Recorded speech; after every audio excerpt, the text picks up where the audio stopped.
حضرت ابو نور علیہ رحمہ نے لکھا ہے، فرماتے ہیں محمود غزنوی کا دور تھا تو ایک آدمی محمود غزنوی کے پاس نا اپنا کیس لے کے آیا، مدعی بن کے آیا۔ اس نے کہا بادشاہ میرا کیس بڑا نرالا ہے۔ بادشاہ سلامت نے کہا وہ کس طرح؟ کہنے لگا یہ میرے پاس ایک تھیلی ہے، میں نہ سفر پہ جانے لگا تو یہ تھیلی پوری ہیروں کی بھری ہوئی تھی۔ فلاں علاقے کے جو قاضی صاحب ہے نا، میں جاتی دفعہ میں کہیں سفر پہ جا رہا تھا تو میں ان کے پاس چھوڑ گیا کہ رستہ لمبا ہے، کہیں کوئی مجھ سے چھین نہ لے، ہیروں کی بھری ہوئی تھی۔ کچھ دنوں کے بعد میں واپس آیا ہوں، قاضی صاحب نے مجھے تھیلی واپس کی ہے تو اس میں ہیروں کی بجائے کھوٹے سکے نکلے۔ اب میں نے قاضی صاحب سے کہا ہے تو قاضی صاحب تو میرے گریبان تک آتے ہیں، وہ کہتے ہیں بتا کہیں سے پھٹی ہے، کھلی ہے؟ وہ جس طرح ٹانکے لگا کے تو نے سی تھی اسی طرح لگے ہوئے ہیں کہ نہیں؟ تو حضور لگے بھی بالکل اسی طرح ہے، نہ پھٹی ہے نہ کھلی ہے۔ اب میں لٹ گیا ہوں، میری کل عمر کی کمائی ضائع ہو گئی، کھوٹے سکے کہاں اور ہیرے کہاں؟ تو مہربانی کریں اور آپ کی بارگاہ میں اللہ رسول کے نام پر حلف دیتا ہوں کہ میں ہوں بالکل سچا۔ محمود غزنوی کہنے لگے تو جا، تھیلی چھوڑ جا، اور جب میں تجھے بلاؤں گا پھر دوبارہ آنا۔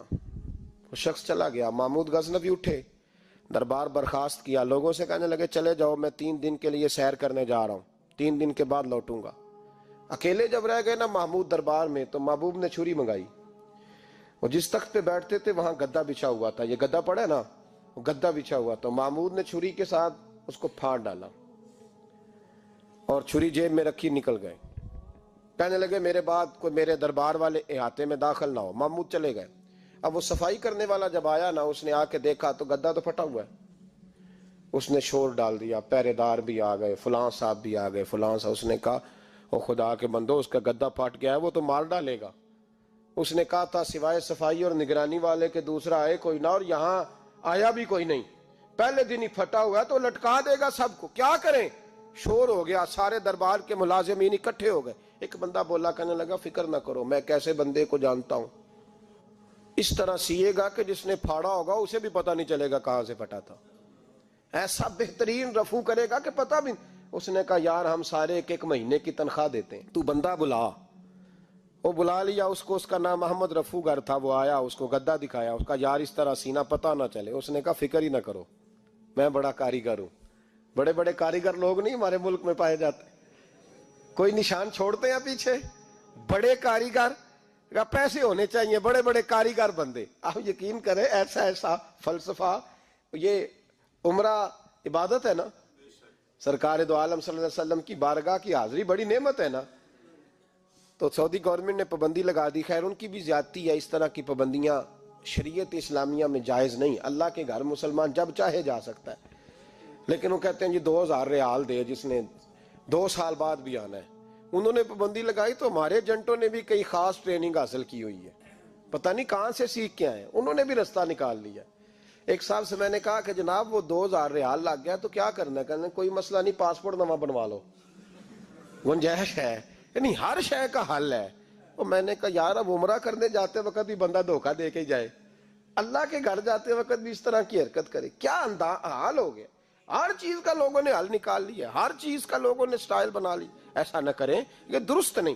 احمد رفو گر کہنے لگا اس طرح سیوں گا کہ پھاڑنے والے کو بھی پتہ نہیں۔ ان کا پیسے لے یار تو سی دے۔ اس نے سی دی، اگلے شام ہی لا کے بچھا دیا گدا۔ تیسرے دن بادشاہ سلامت آئے، آ کے پہلی نظر گدے پہ ڈالی۔ اس نے بلایا سب ملازمین کو، کہا کس نے سیا ہے؟ کہا جناب کیا ہوا؟ کہا یہ پھٹا ہوا تھا۔ کس نے؟ کہا نہیں پھٹا ہی نہیں۔ وہ کہنے لگے بنو بات، میں خود پھاڑ کے گیا تھا، تو بتاؤ صحیح سیا کس نے ہے؟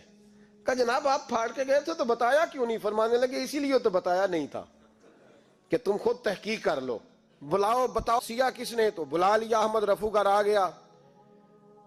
اس کو جب بلا کے سامنے بادشاہ کھڑا کیا، کہا بھئی تو نے سیا ہے؟ کہنے لگا حضور آپ کے سارے ملازم کٹھے ہو کے آئے تھے، میری غلطی کوئی نہیں۔ کہا نہیں یار تو بڑا کاریگر ہے، میں نے اپنے ہاتھ سے پھاڑا تھا پر مجھے بھی نہیں پتا چل رہا کہاں سے پھٹا تھا۔ اچھا یہ بتا یہ تھیلی جو ہے یہ بھی تو نے سی تھی؟